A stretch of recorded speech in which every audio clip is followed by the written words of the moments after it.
All right. I didn't hit the Welcome. clap. Welcome. No, you did not. Welcome, ladies and gentlemen, to a special episode of Under the Dome. We have to enjoy Sunday because if I would have had to have listened to 6 months of the Falcons as your national champ, or your world champ, sorry, that's how much I think they're a bad team. I'm putting them in college football.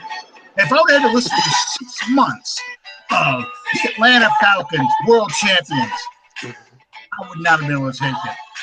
But by blowing it the way they did, it became the greatest Super Bowl in history. Next to Super Bowl 44, of course, but oh my God, it was good times. How you Absolutely. guys doing? How you guys I doing? think I'm your host, Alan Ulrich, and I got my partner here, Sean.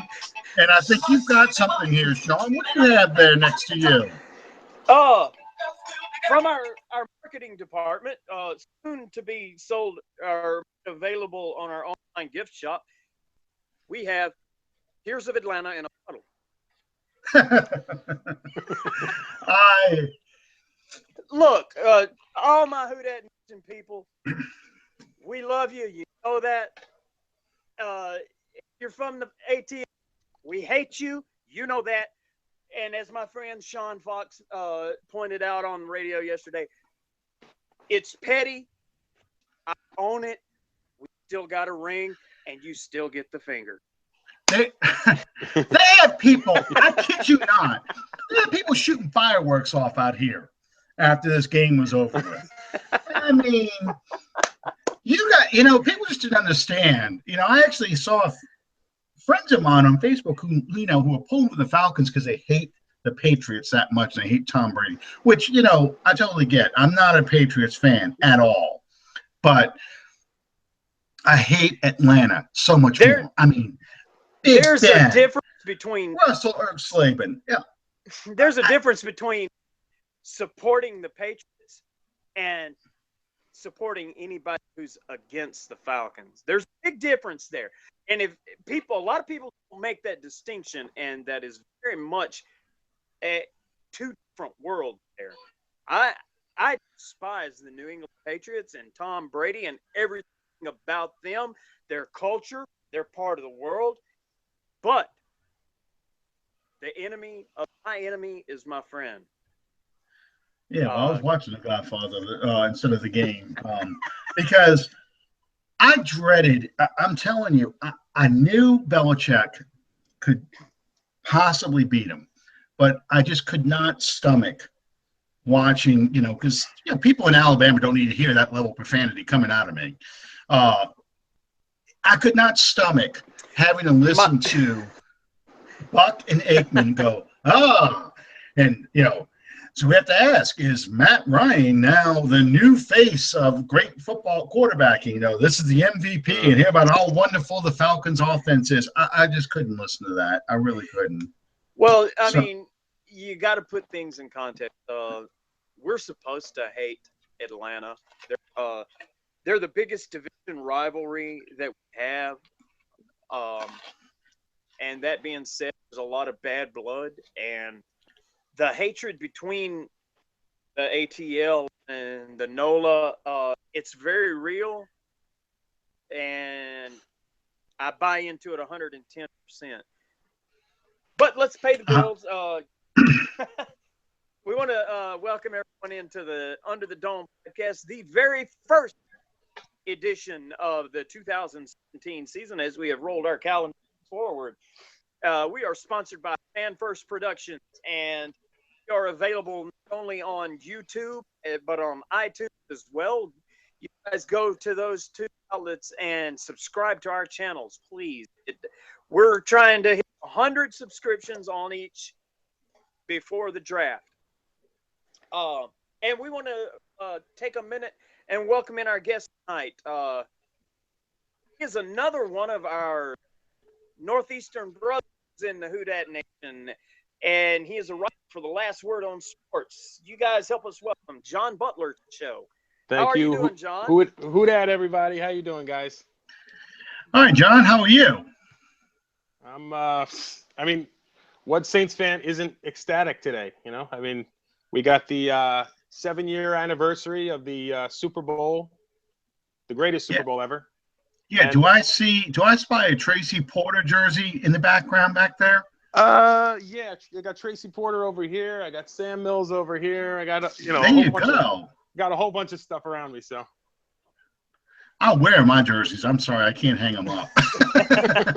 I just put cheap pictures up on the wall. Give me a Saints wall back here. Actually, I was gonna say one other thing. This is episode 30 for you guys, right? Actually, I think so. it would have been, but the week following the Super Bowl, we roll over to the new. This is actually, if I'm not mistaken, since I can never keep count, this is either the 30 or the 31st episode that we've aired. Yeah. Gotcha. Okay, so I went with the Malcolm Jenkins. That's the closest I could come to 30 or 31. There you go. All right. There you go. So, My Good man, deal. Malcolm Jenkins is such a fantastic guy, such a class act.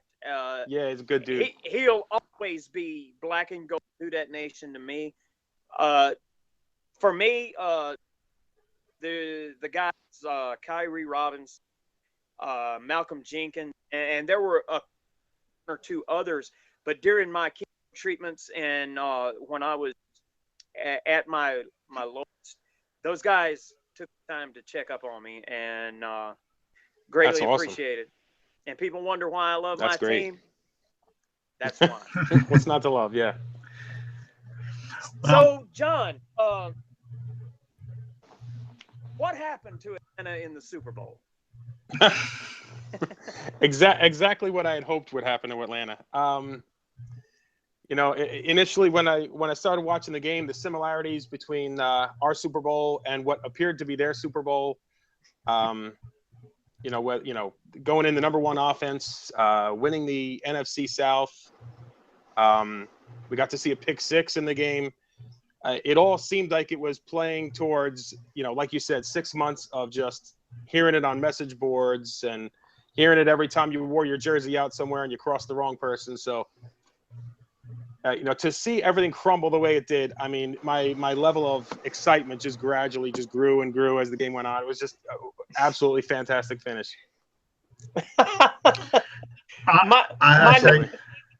My notes say Super Bowl react. This is the outline for the show that I put together today. It says Super Bowl reaction. Ha ha ha ha ha ha ha ha ha ha. I DVR'd it last night and I watched the NFL version, NFL Network version, where they cut some of the plays out, for time purposes. But I watched it again, and you're right. That first they stood a better chance of winning if you'd have cut some of the plays. I tell you, that first half was probably the worst first half of football I've ever seen the Patriots play. And, to watch from, I guess, the sack fumble on is probably one of the most enjoyable sections of football I've ever watched, because the game completely changed. Even when it was 28 to 12 before the sack fumble, you still had that feeling that, Atlanta's going to go hang another score on the Patriots before the game's out. And once that sack fumble happened it was like 6 minutes left in the game, and the Patriots are getting in position to score and make it 20-28. That's when you feel like, this is going to be so enjoyable. If they blow this is going to be the most enjoyable Super Bowl I've ever watched. And sure enough, they did. I mean, it was just an amazing thing to see how suddenly that defense could not stop anything. And that offense, they lost time management or game management. They lost situational football. They didn't understand how much time was left and what you needed to do to win. And I go right, Alan, to the point that I made a week ago when people kept asking me. I believe it was you and I and Allie that were on here discussing this, and I don't know if I ever went so far as to make my prediction, but I kept making the point that the thing that was hardest for me to get beyond was the experience factor of New England. And looking at it in hindsight now, I think that made an incredible amount of difference, because as the wheels began to fall off of it for Atlanta, you got Darth Vader sitting over there on the Patriots sidelines going, I know what I'm doing, dude. You're not going to hit me with anything that I'm not ready for. The further the last bucket that the Falcons went, the more that Belichick had a plan for. Well, it reminded me of the game when they went to England, or if you look at the Atlanta website, they went to Spain. But when they went to England to play Detroit, it was the same kind of thing where they got this game won and they gave it away to Detroit, and Detroit ended up beating them. And it was like Mike Smith had come back and started calling plays for the Falcons. It was just so enjoyable. It was, no matter what they were going to run, it was going to be the wrong play. And I just can't get over. As soon as they made it 28-all, and even though they had a minute left, because my wife is following on Twitter. She wasn't watching the game either. I was watching The Godfather because I wanted to see something with a happy ending. So anyway, my wife's following on Twitter, and she's like, they just got it within one score. And I'm like, okay, well, how much time is left? She says, oh, it's about 5 minutes left in the game, 4 minutes left in the game. I said, what's Atlanta doing? She says, oh, my God, they just had this big completion to Julio Jones. Oh, well, they're gonna score and get up by 2 scores again. Then the Patriots are gonna have time. And to see the sack and then the holding penalty, and they have to punt. And now that's when I put it on. I'm like, okay, let me see what New England's going to do with this. And when they tied the ball game, I'm like, there's no way Atlanta is coming back from this. I don't care what happens. Agreed. And when they win, New England wins the coin toss in overtime. I'm like, oh, Brady's going right down the field and scoring a touchdown. I can promise you, it's going to be this gorgeous touchdown. And wasn't quite gorgeous. I expected a like Marcellus Bennett reception.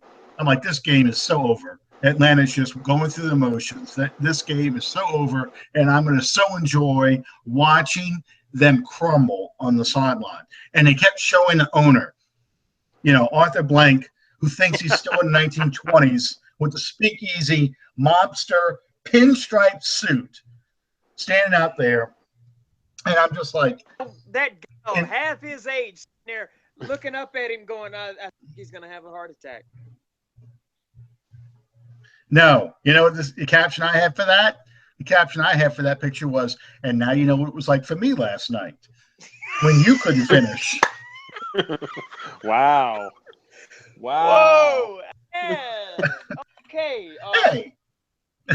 Buddy, Jerry, I hope to God I'm saying this right. Jerry Poré. He sent me a message that says, here's what happened to the Falcons. Number 1, they rise up in the second half. Number 2, they fall down in the second half. Number 3, they collapse in overtime. The definition of a choke. Yeah. Oh, I have to give Ralph Marlboro the definition of a Falcons team. Yep. I have to give Ralph Marlboro and his little crew of the Happy Hour podcast, which I'm not necessarily advertising them, but I'll mention them anyway, because he's like my brother from another mother. He read a comment from a fan that said, is saying at least we made it to the Super Bowl if you're a Falcons fan is a lot like saying at least Carrie got invited to the prom. Did I just make a reference people don't get? Carrie Fisher, got invited to the prom. They put her up there as homecoming queen or whatever. Of the right generation, man. The pig's blood falls all over. It was a total disaster. Yes. Anyway, go watch the film. It's a good film. Terry Waldrop, the guy that I was on, who had me on his show on ESPN Radio this morning, he posted by far my favorite tweet of anything that I saw over the night. That night was, and I'm paraphrasing here. I can't remember the exact words, but basically what the tweet said was, "It's when you think Alabama can lose in the very most absolute gut-wrenching fashion, Atlanta says, here, hold my beer and watch this." And and speaking of that game, that same thing. The Patriots ran like 96 plays to the Falcons 47, and I think Clemson had run close to that amount, like 80 something to 90 plays to the Alabama's like 50 or 45 plays. Now, granted, part of the problem was Clemson got that quarterback throwing the ball, and he was not mature enough to know how to move that offense effectively, and losing Bo Scarborough, really screwed him up. But I think it's ironic that the Falcons hire Steve Sarkisian to take over their play calling, and that guy called a game very similar to the Super Bowl. Mm-hmm. So, it's like, you didn't learn anything, did you? You pick the guy who's not going to run the football, is going to throw the ball, regardless of the score, the lead, or anything, and it's going to wear your defense out. Have we mentioned who Atlanta just hired for their new OC? That's what I was just saying. Yeah, that's Steve Sarkisian. So, wow. So I guess, John, my question for you then is, will the Falcons have a Super Bowl hangover because of this, the way they lost? I mean, Carolina's loss last year wasn't nearly as devastating, and obviously things didn't work out well for them. I can't imagine Atlanta doesn't have the same kind of hangover.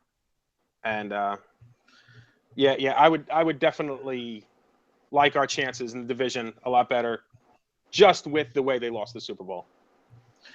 Here's the thing for me. I think, New England, of course, gets the whole season opener on that Thursday night. I would not be surprised if NBC and the networks get a match, just like you saw with the Carolina Panthers and the Denver Broncos. You'll probably have Atlanta going to New England that first game of the season, because we do play the AFC East. We're supposed to play them on the road. That'll be the first game. So the Falcons very well could open up the season 0-1. That's a perfect recipe for a Super Bowl hangover. And, the injury factors, I mean, that's what happened to Carolina this past year. The injury factors, you lose a couple of guys because I think Marcellus Bennett had said this. They always overpay Super Bowl champs. Now, that's over in New England, but you're going to see guys saying, hey, you know what? I played a great game. I think I should get paid this time around. Yeah. A lot of things that are going to go into it that really affects any team, especially the losing team of a Super Bowl, trying to repeat the following year to get back to that game and try and make them, correct their mistakes. So I think that we have a hangover for sure. Bed check Billy said, hey, dude, you ever heard of Cleveland? I think that the likelihood of there being a Super Bowl hangover for the Falcons could be even greater than what we saw with the Panthers last year, strictly from the standpoint of the fact that, number one, the biggest part of their offense or their success over the course of the season is predicated on the success of that offense. And now you're taking a key component of that in Kyle Shanahan, and he's going to be the 49ers head coach. This is not, when it comes to an offensive coordinator's job or a head coach's job, this is not a just plug and play league. For that reason and that reason alone, I think that there could be a very substantial residual effect on as far as I hate the term Super Bowl hangover, but there could be a long-lasting effect of that. going on it to Atlanta. Well, yeah, the classic Bill Belichick line yesterday, or day before yesterday, he said, we're 5 weeks behind the rest of the league going into 2017. He's already thinking about next year. The game just ended, and he's talking about we're 5 weeks behind. So, yeah, and the Saints talked about that too in 2010, how playing that kind of season when you have so many games all the way into February, your recovery time is shorter. You've got so many appearances you make and all these things that go on that when the season comes, it doesn't feel like you've had a full off season. So, that's hard on especially a young team. And don't get me wrong, the Falcons are a very young, talented team. They're not going to just all of a sudden fall apart, but I do think that mentally it becomes a lot harder because now you're the hunted. People they got defensive coordinators will be looking at your team, all your game film, trying to pick up any tendencies so they can stop you. And that's a huge difference from what they got this past year, where they kind of surprised people, especially players like Gabriel. They surprised them with, yes, I knew about Freeman and Coleman, but they surprised them with how explosive they were. So, that all those things go into effect. You look at as far as the Panthers go, you look at just the difference in their defense a year ago and their defense this year. There is so much parity in this league nowadays. If you're 15-1 as the Panthers were a year ago, you go 15-1. Well, it stands to reason that every opponent that you have lined up next season, as soon as their season is done, you're the first game that they're going to look at. Absolutely. And crosshairs, for sure, yeah. You. And you look at a guy like, again, speaking of the Panthers, Kawan Short, Star Latui, those players which are young and looked so good in 2015. In 2016, they did not play nearly as well as they did. You didn't get nearly the pushes you got last year out of those guys. So, you saw things that guys just don't have that great career again. Going back to 2009 Saints. Now, granted, he was an older player, but you had Darren Sharper play at an elite level in 2009. In 2010, he doesn't even start the season healthy and is never the player he used to be. He never finished a season after 2009, did he? No, he didn't. And I think he was too busy doing other things. Yeah, he was busy taking bartending lessons from Bill Cosby. I think the best that he did after 2009 was 5 games, maybe. Yeah, in a season. Now don't get me wrong. Regardless of his downfall post-career, I have made bones about my feeling that 2009 defense that was so successful under Greg Williams, that took us to the Super Bowl, without Darren Sharper, that Super Bowl run doesn't happen. Oh, no. For sure. No, it doesn't. It doesn't. And for that reason alone, regardless of what he did off the field, you have to respect his contributions on the field. You have to thank his contributions. You don't have to like the man. You don't have to like the player. Right. But you have to acknowledge that guy made your team as that year. Now, I've always felt that way. I'm the same way with Pete Rose in baseball. I don't care what he did after he quit playing baseball. What he did on the field, he deserves to be in the Hall of Fame. And that's the way that it is. What you do on the field should be the determining factor in whether or not you're honored with the basically lifetime achievement award of going to the Hall of Fame. It's so politicized now, just like in the NFL. The number 2 receiver if I remember correctly. Statistically speaking, the number 2 receiver in the league's history cannot get into the Hall of Fame, and that being Terrell Owens, strictly because you don't. Well, I don't care if you don't like him. He did what he did on the field, and you can't take that away from him. Right. But anyway, I got sidetracked.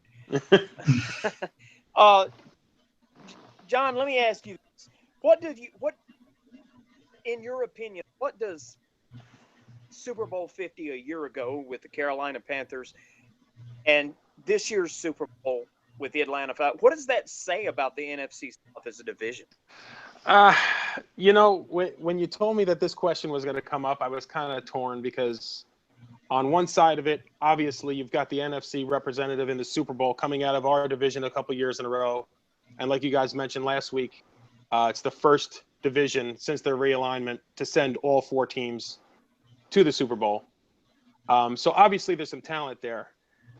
On the second thought, I hate to make excuses for where the Saints have been the past few years as far as having that kind of talent in the league. So I'm kind of torn as far as, I'm not really sure what that means. Does it mean that we're in the best division? I think we're in a very underrated division.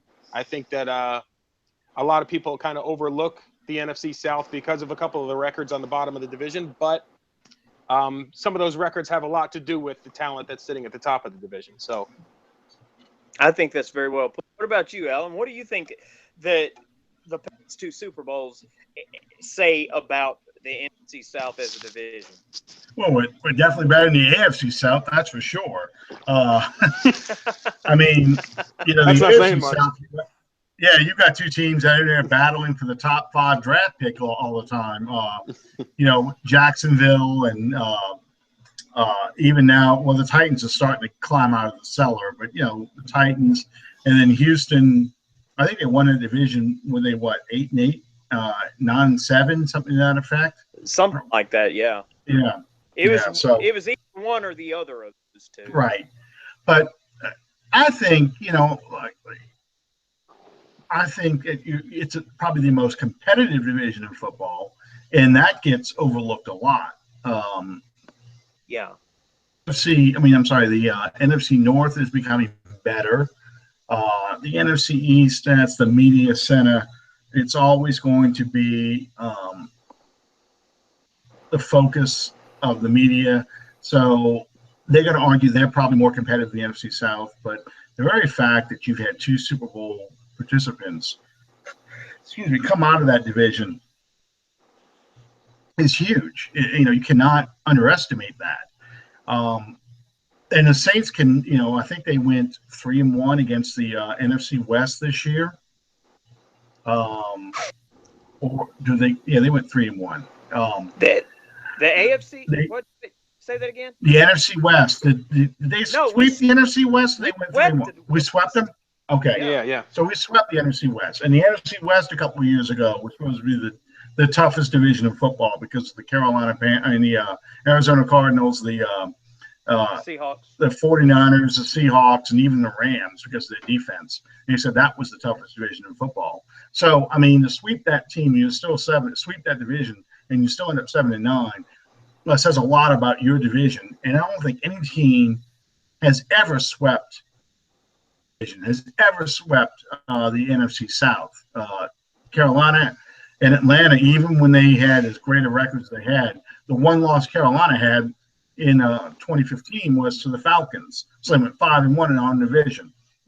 When we played the NFC South, when we went to Super Bowl 2009, we went 4-2 in the NFC South, even though we went 13-0. So we lost. Yeah, the Carolina game, which really didn't, it counts, but it doesn't count because we sat so many guys. And the Tampa Bay game, which of course was the missed field goal by Hartley. Both of those divisional games, and you throw out the records every time. So, but back to what I was saying before, I think it says that our division needs a lot more respect than it gets because you've had 2 NFC conference champions come out of it. And Tampa's supposed to be an up-and-coming team. So, it's not going to be easy for us to rise up and get out of the 7-9 doldrums and become a division champion again. Right. You're in a quarterback-driven league. You're looking at a division that represented by this year's most valuable player, Matt Ryan. Mm-hmm. Last year, or year before last, number 1 draft pick, Jameis Winston. Cam Newton was the MVP of the league. So you have 2 back-to-back MVPs in the same division. Yeah, and you've got the only multiple time 5,000-yard season pass. Oh, absolutely. In Drew Brees. Pick your poison. I think it's. I can see it going either way. Actually, I think that it says a lot about how competitive the division is, but at the same time, in a way, it concerns me that maybe, possibly, people are getting the wrong impression of the NFC South because the past 2 Super Bowls have been really, really tragic endings for the NFC South. Yeah, it has been. It wasn't the same team that beat them. Denver, it was, once again, Peyton Manning in one game and Tom Brady in the other. Yeah. This is what we were talking about a little bit off air. As impressive as it is that Tom Brady has 5 Super Bowl rings, as impressive as it is, they've gone to 7 Super Bowls on the Belichick, 9 as a franchise. They had a picture up on the AFC, talk about the AFC Championship, and it was, picture of Tom Brady, Peyton Manning, Tom Brady, Ben Roethlisberger, Tom Brady, Joe Flacco in there like the black sheep. Tom Brady. The same, it was the same 4 quarterbacks in the AFC Championship game every year. And I take that in consideration when we're talking about the Patriots' success. It is an incredible run. It's unbelievable the fact that they have gone to as many Super Bowls as they have. But you're also looking at a conference, unlike the NFC. You're looking at a conference which is there's a small group of teams that are at the very top that will be in the AFC Championship every year. And then there is a little group that's going to be in the playoffs every year. Then you've got at the bottom. The teams that are going to be looking at the number 1 and number 2 overall picks of the draft every year, in the Cleveland Browns and the Jacksonville Jaguars and the New York Jets and the Buffalo Bills. And, it's the same teams. Whereas in the NFC, we saw Carolina 7-8-1, 15-1, 6-10. Atlanta goes from I know they were 8-8 last year. I think they were 3-13 2 years ago, or 4-12, something awful like that. Then they go 8-8, and then they go 11-5. They're the division champs. Minnesota's gone up and down. The Bears at one time in the beginning were very good, and they've gotten old. The Giants, the Redskins were last year. The Philadelphia Eagles made it 2 years ago or 3 years ago. It's different teams going to the playoffs all the time. Seattle was a dominant team, and they dropped back. The 49ers were a Super Bowl team, and now they've dropped back to one of the dregs. It's a lot of movement. The NFC is so much more fluid. So it just – I'm not saying Tom Brady wouldn't be as great in the NFC, but I wonder what it would have been like for Belichick and Brady if they were playing the NFC and had to deal with different teams rising and falling against them all the time instead of the same basically 4 or 5 teams they face every year. Kind of a long way to answer that. I don't think it would be nearly so much the case as it is for them right now. I agree with you. I think that the Patriots getting to the Super Bowl has gotten to the point where it's not as impressive anymore because for the very reasons that you pointed out, who's contesting them? It was the Broncos and Peyton left. It was the Colts. Peyton left. And kid from Stanford. Andrew Luck. Andrew Luck. Luck. Right. In my opinion, y'all pardon me, but Andrew Luck is the most overrated quarterback that I've seen come in this decade. I agree. He's had all of the potential, and he's got no line. Yeah. And no running game. And no serious running game. That's always been the Colts' problem. But I mean, crap, he had Kobe Fleener. Come on. Interesting segue. And we're moving. We've been going through the Saints roster, doing these positional analysis. And this week we're going to be our analysis is going to be on the tight ends. Alan, what do you think of the tight end situation for the New Orleans Saints as it is right now? Well, here's the thing. With you have to take into consideration the injuries. You spent a lot of money on Kobe Fleener. I get that. You did that because you were trying to improve the red zone efficiency that you lost when this guy got traded to Seattle. Benjamin Watson was a good player, but at his age was not a great player anymore. He was not the red zone threat that Jimmy Graham was. He could get you the first downs. He could get you some plays, but he's not going to be the mismatch. So you're looking at a tight end to try and be a mismatch. So you kind of overpay Fleener a bit to get him to become a weapon for your offense, to move the chains and to be that red zone threat. What they didn't anticipate, obviously, is the rise of Michael Thomas and the improvement of the receiving core in general with Brandon Cooks and, even Brandon Coleman and Willie Snead. So that kind of took one thing away from Fleener was the pass receptions. The other thing that happened, and this is why I started with the injuries. Once you lost Hill, once you lost Two-Man in the beginning of the year, you're now down to one really healthy tight end. You still need a guy to come in and block. You can't afford to set him out as a wide receiver. You can't afford to put him in a slot. You want him in there to help chip the pass rushers to help out. Again, more injuries. Armstead's gone. So now you've got Pete sliding out to left tackle. You want Fleener and a chip off the left tackle, and you know that Zach Strief has trouble with speed rushers, so you're going to use Strief. You're going to use Fleener again to chip on the right side. So that's why I don't know. I'm not. I know how you feel about Fleener.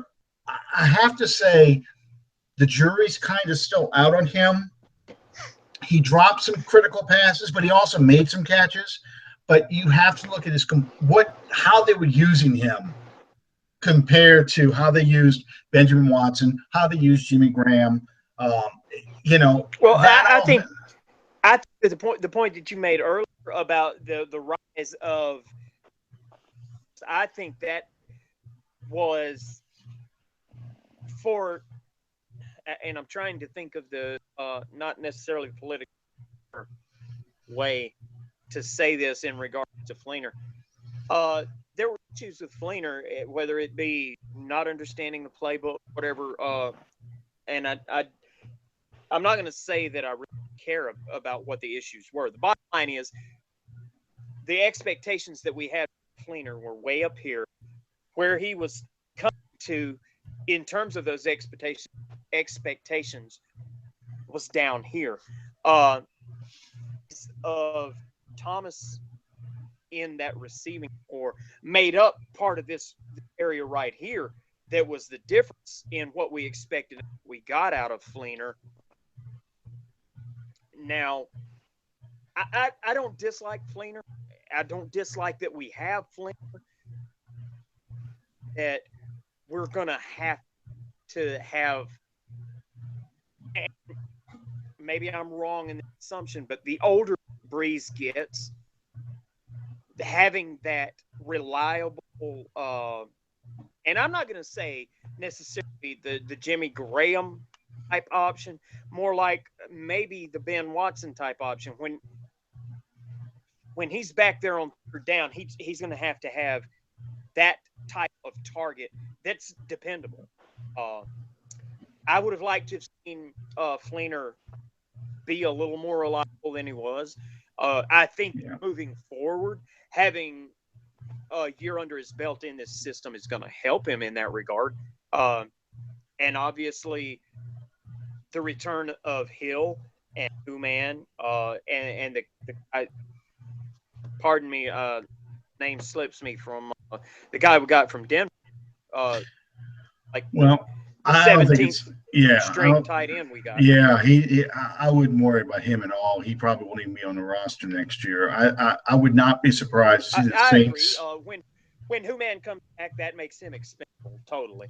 You're not going to keep 4 tight ends on roster. Here's the thing, and I'm gonna bring John in just a second here. But here's the thing: I think I think the tight end positions are going to make over this year again.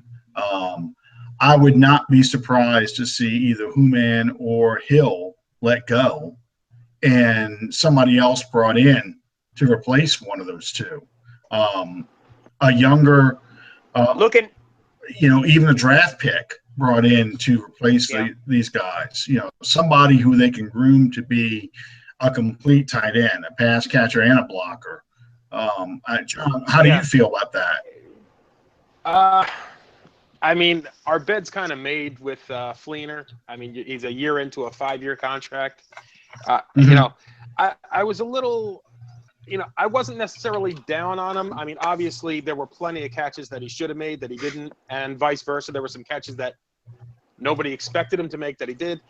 I wasn't necessarily down on him at the end of the season, but then after the season ended, I reached out to a couple guys that were Colts fans, just saying, hey, what did you see when he played there? And they said, that's Coby Fleener. I mean, that's, you're seeing exactly what what we would expect you to see. That's what we saw when he was here. So that part of it's a little scary.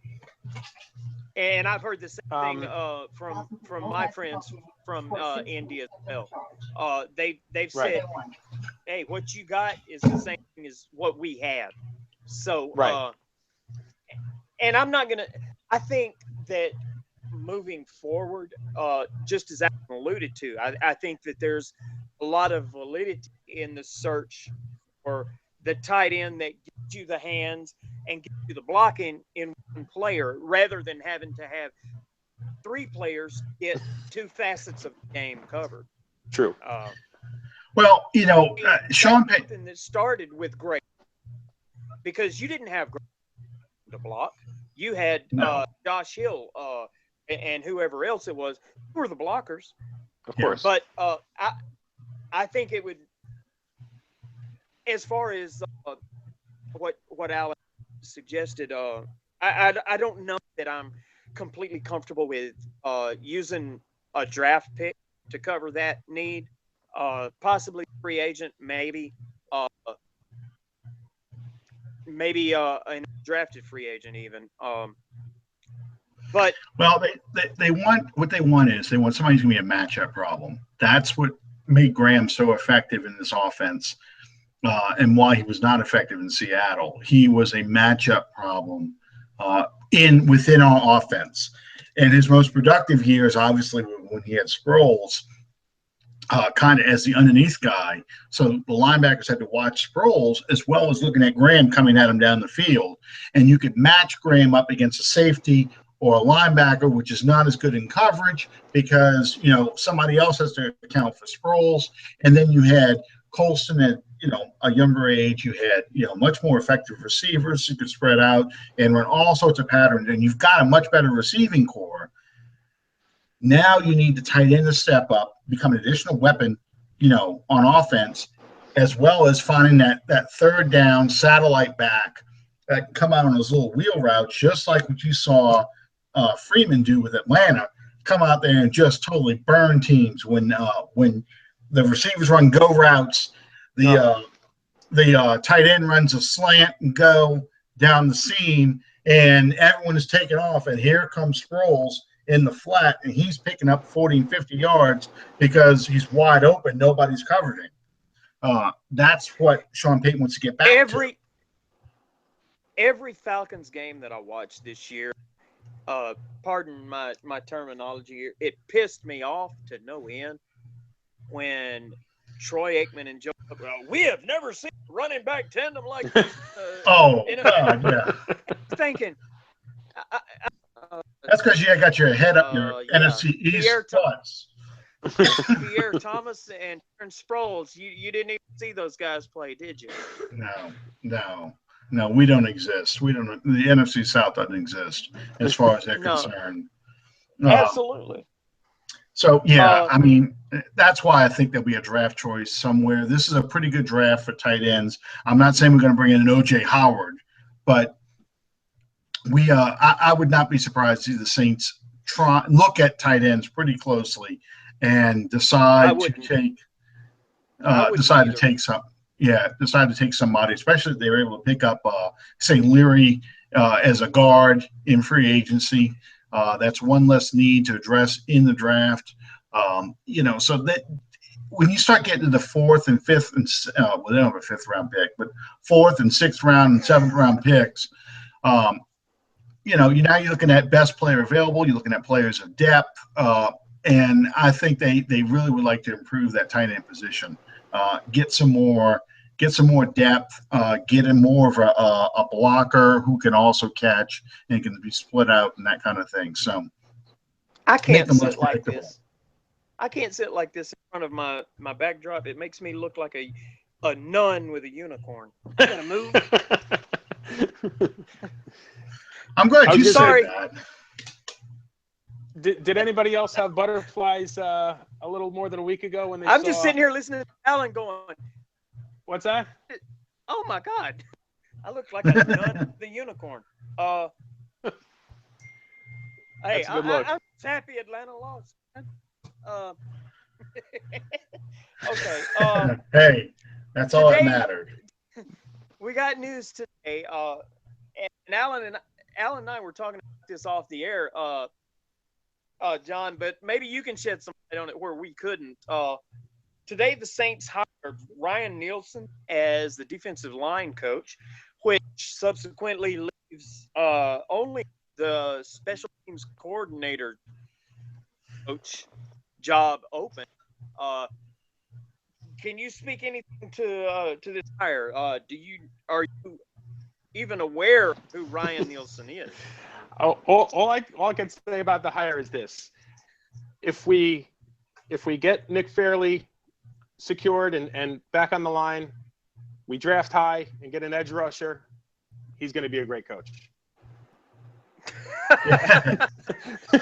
I agree. Short of that, I don't know much about him, to be honest with you.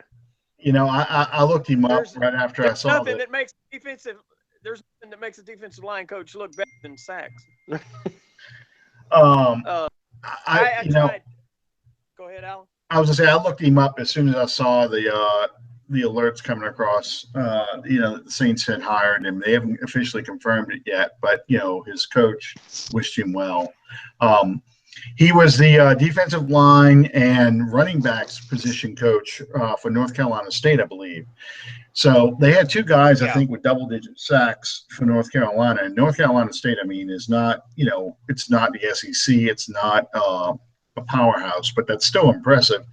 But this is the thing, we talked about this earlier when Mike Nolan was announced as the linebackers coach.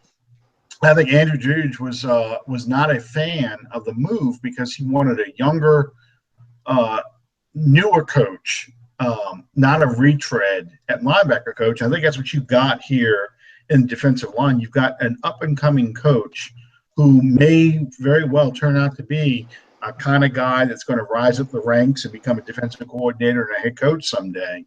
I think it's a good move because with Mike Nolan there, a former head coach, and with I just drew a blank. Allen. For defensive coordinator, Dennis Allen. Dennis Allen is defensive coordinator, another former head coach. We've got the leadership and experience needed in the defense. So now you can have a young defensive line coach who these guys can work with and work together and come up with schemes.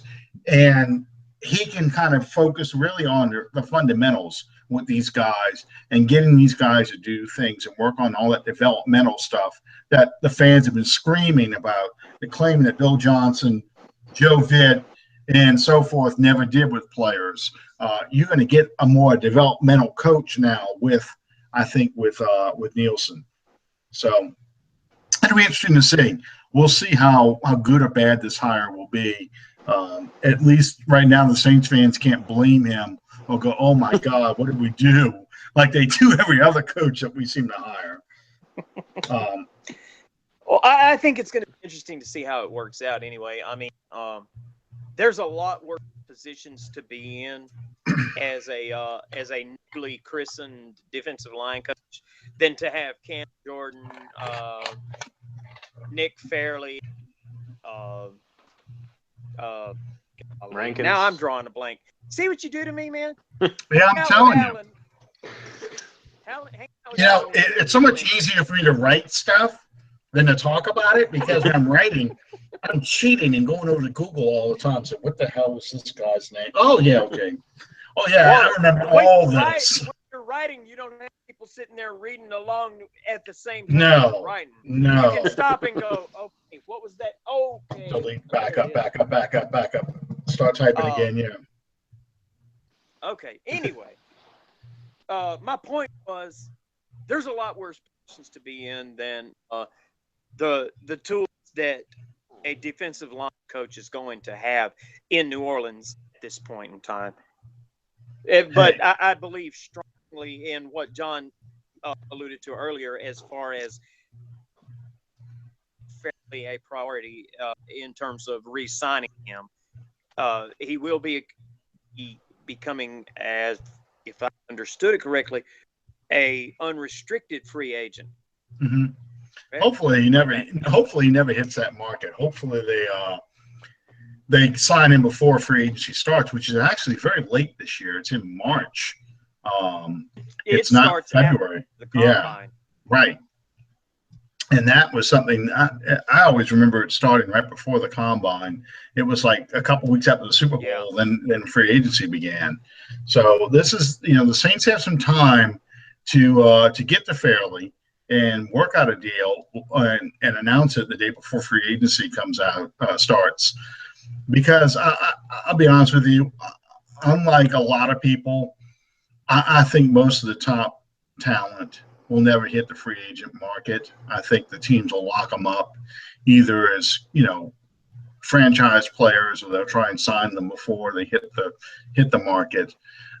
So you're left not so much bargain bin shopping, but you're now dealing with either players who can get overpaid, or you're dealing with damaged goods. So, players who certainly, and you've got to hit that age.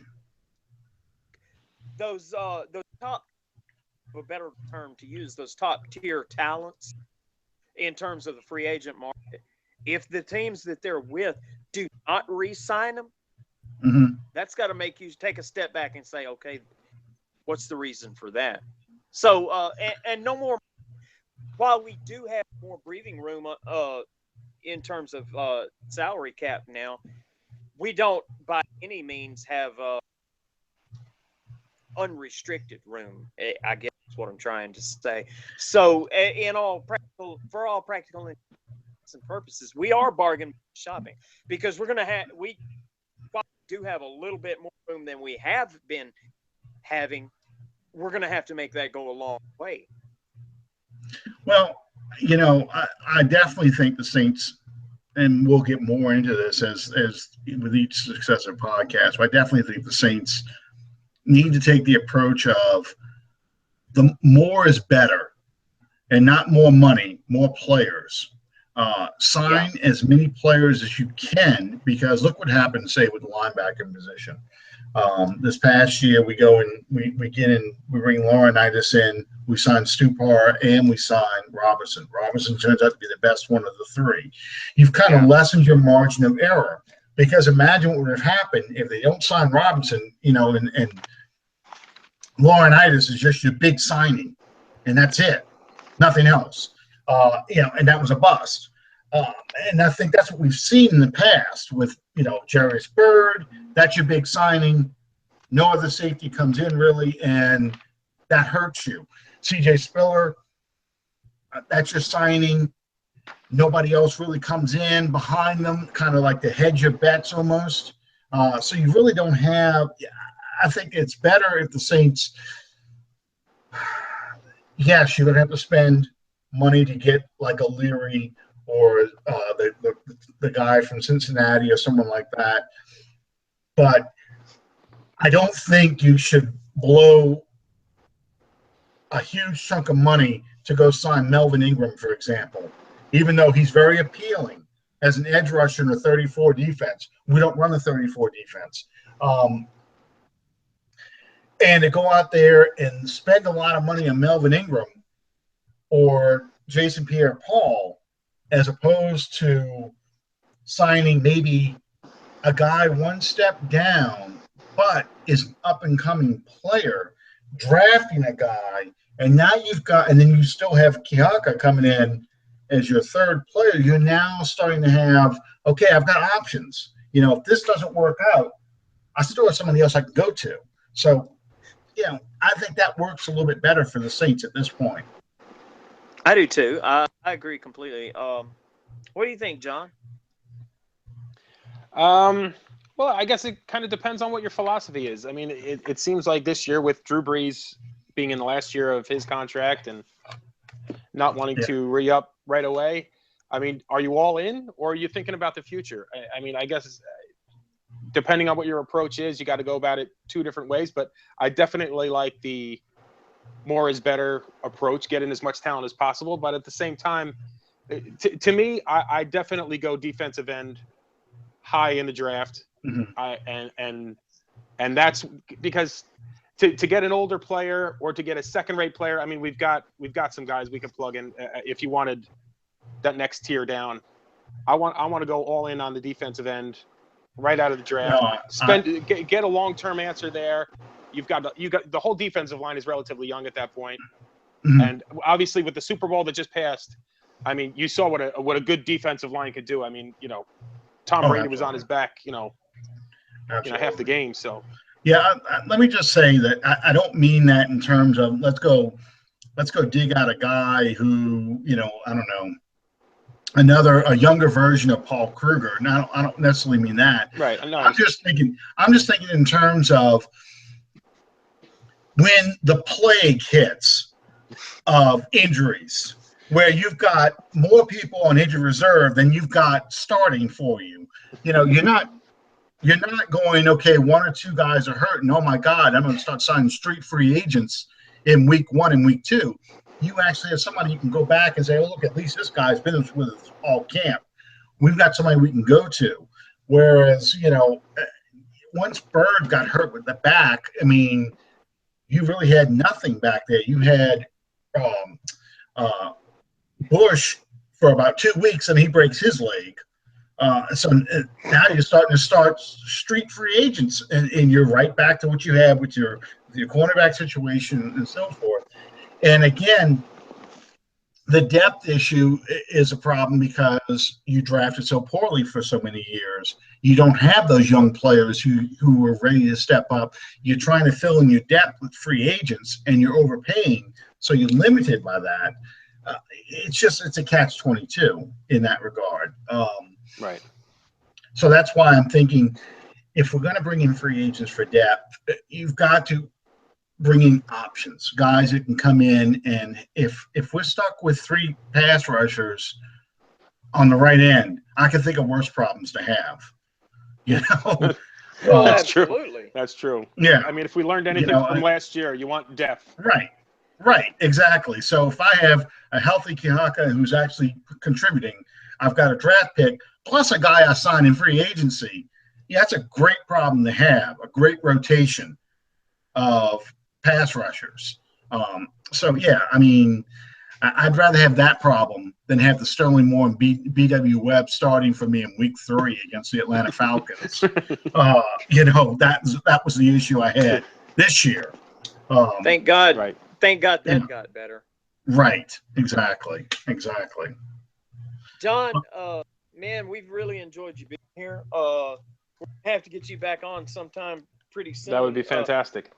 Where we give you the opportunity to. I'm being nosy. I'm looking the whole time. I'm looking at the screen. I'm looking at your display case in the back there. I see. Okay, you got 2 Saints helmets. What's that one on the bottom? I got 4 helmets back here. If you want to peek. Look at that! You got the '69 black helmet. Yeah, I hold on a second. Now we lost the picture. Yeah. There we go. Okay. Alan just hyperventilated. Yeah, top corner is Turley. This one is a Toy Cook. Thomas Morstead is on that one. I got the kicker's grill, and then down there's Jari Evans down on the bottom. Oh, look at that! Look at that! How did you get that? What's that?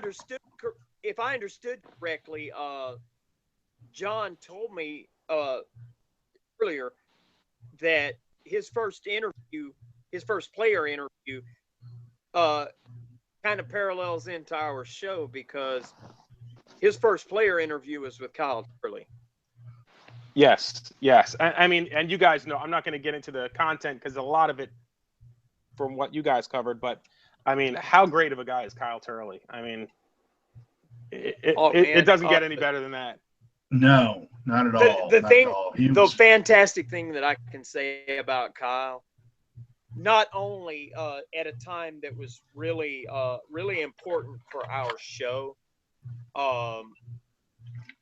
Kyle made time for us when he didn't really have to. Let me just put it that way.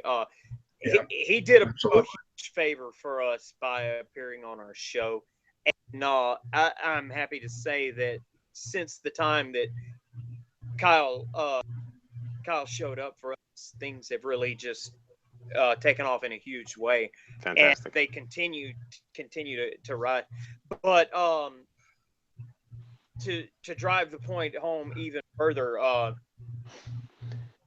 anyone that appears on our show, as you, John, since I booked you a couple of weeks ago, as you well know, anyone that I ever book to be a guest on our show, I maintain that contact with. I don't just send you a text message here and say, hey, 3 weeks from now, would you like to be a guest on our show? It's like a couple of times a week, I'm going to annoy the crap out of somebody. But Bring it on. They don't forget who I am. And the same thing I can say about Kyle. When I my doctor reports from my tests the other day, I sent him a message via direct message on Twitter and told him the results. I can't repeat exactly what his exclamation was at the good news, but let's just say he was very happy. And anybody that's great. Anyone that's a Kyle Turley fan, you can read between the lines and probably get what I'm saying. Absolutely. John, tell me, or tell our fans here how they can follow you and follow your work, man. Twitter's the best way to find me. It's at Saint John Butler. It's spelled out Saint, not ST. At Saint John Butler on Twitter, and then from the actual profile, you can get into a lot of my work, which is on lastwordonsports.com. Fantastic. Good deal. Well, I appreciate all the commentary and the liking of my tweets. I'm getting more active on Twitter. I'm starting to learn to tone down my verbosity because I only have 140 characters. So I'm constantly rewriting what I'm saying because I start getting this long, drawn-out explanation like, shit, this is too much. I got to narrow this stuff down. So, I I appreciate then all you the start comments. then you start feeling like an idiot because you say, okay, this Y you can be the letter U. This FOR can be the number 4. Yeah. Okay, Yep. that saved me 4 letters. Oh, believe me, I've done that. I backed it up and I'm going, Yeah, of okay. course. Of course. Yeah, because 140 characters does not work for me. I mean, you've seen my Facebook posts. I can write a book without even thinking twice. So it's a big challenge for me to narrow it down. So yeah, I appreciate all the follows. Absolutely. I'm hooked. I mean, I got my son. Actually, my son is sitting next to me. If you want to poke your head over. Put him on. This is Ian here. Here, I'm gonna. Ian, I've seen your picture, brother. How are you? How you doing, Ian? I'm good. He's a little good at. Okay, Ian. Oh, awesome, Ian, awesome. How old are you, Ian? He just lost his earbud. He is 12. Give me one good, strong who dat, baby. Who dat? Ready for bed. Right. It's an hour later over here. Absolutely. Oh yeah, well, it's 10:12 over there. I want to thank John for being with us tonight. Thanks, thank you, Ian. I always like the kids better anyway. That's it. Absolutely. John, we appreciate you, brother. You guys go and follow John. St. John Butler, correct? Correct. St. John Butler. Yeah. St. John Butler on Twitter. Yep.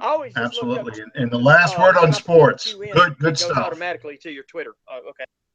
I appreciate the time, guys. Absolutely, man. And we look forward to having you back soon. You got it. Anytime. Take care, guys. You too, brother. All right.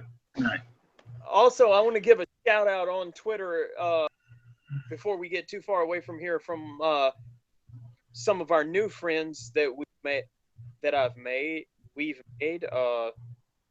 I'm stalling so that I can pull it up on my Twitter feed here. Who dat in NYC? You guys get a chance, go and follow these people. They've recently been an addition, and they need our support. You guys go out there and follow them as well. Absolutely. Alan, next, I know you have something that I want us to finish on. I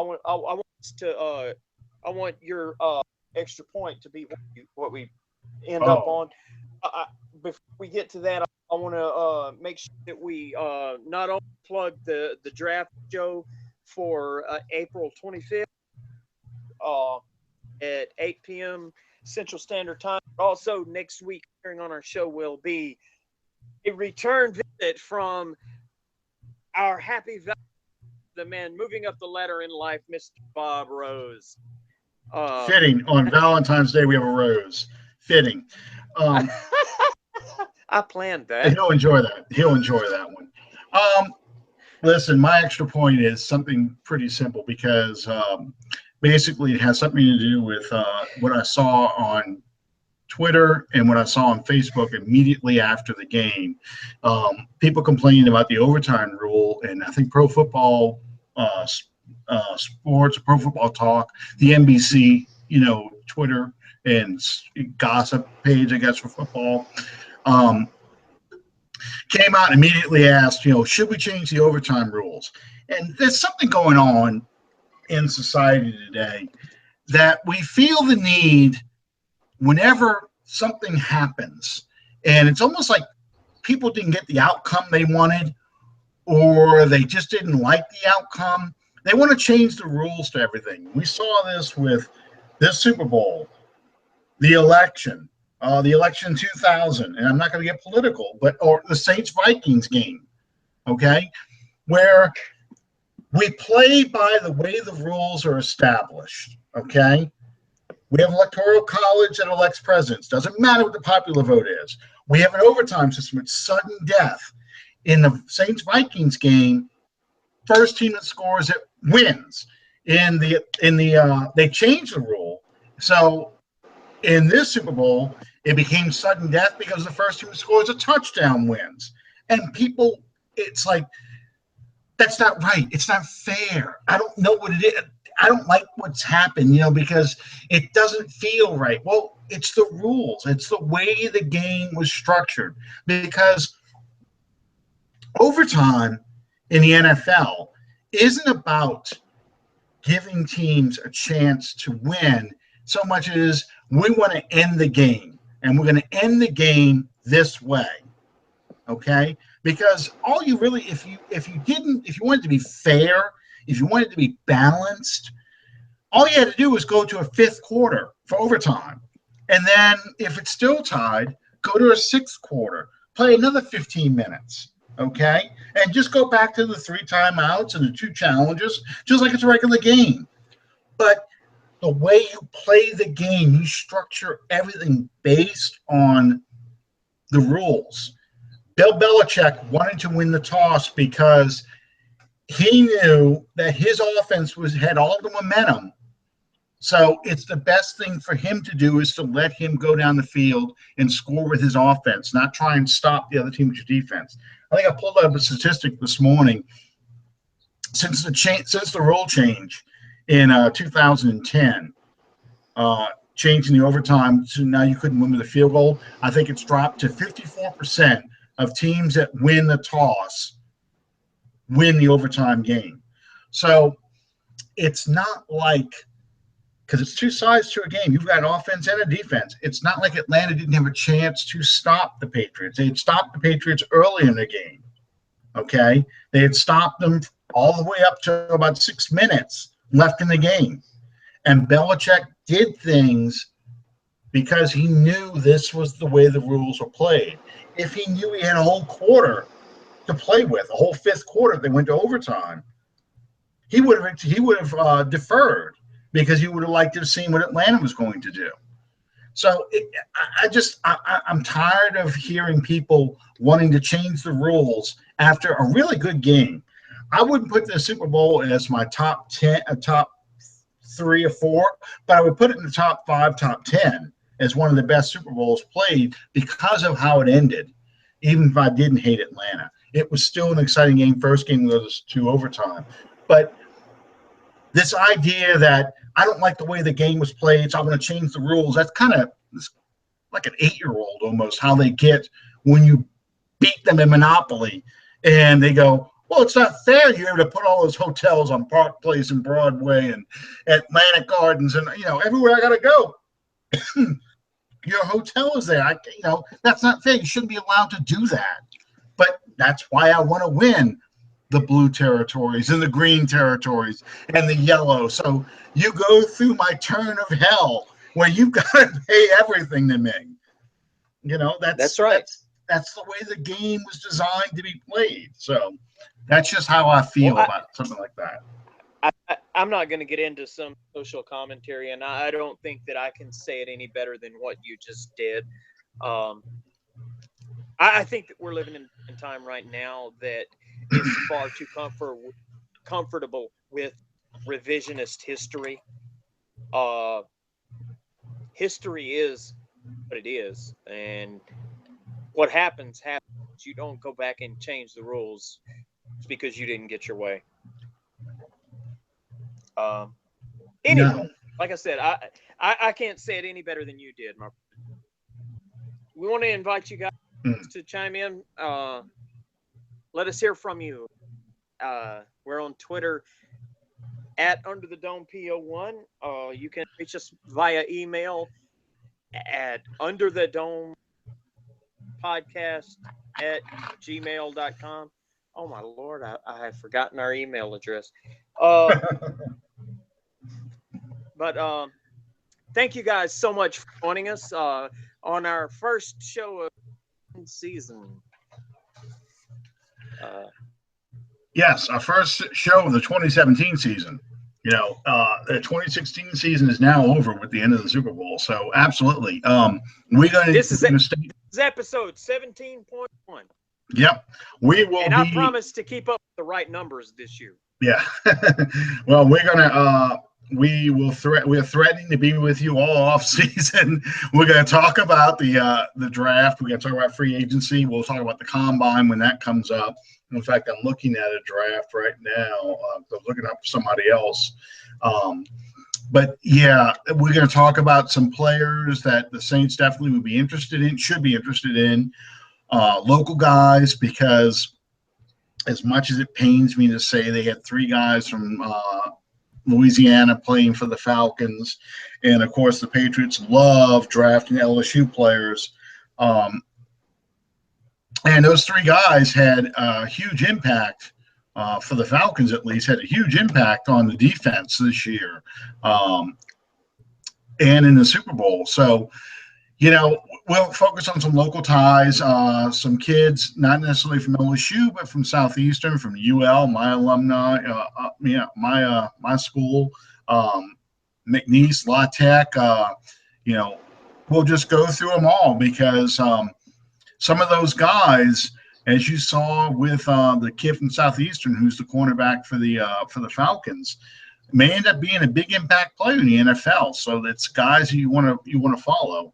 And we'll talk about, after the draft, we'll talk about the mini camps. The rumor is now that the Saints may be going back to Millsaps. That's where they went in 2006 for training camp. Everything old is new again. So it should be fun. It's going to be fun this offseason. We will have plenty to talk about. Personally, I hope they go to Louisiana Tech, which is like 25 minutes outside my door. They're going to ask me to leave, I can tell you now, but we're going to get some good material before they make me leave. I've never sat through a training camp practice. I've sat through the mini camps they've had at the facility, and you can see some stuff out there. It's not too bad. The 7-on-7 drills is what everybody likes to watch. The other drills aren't nearly as exciting.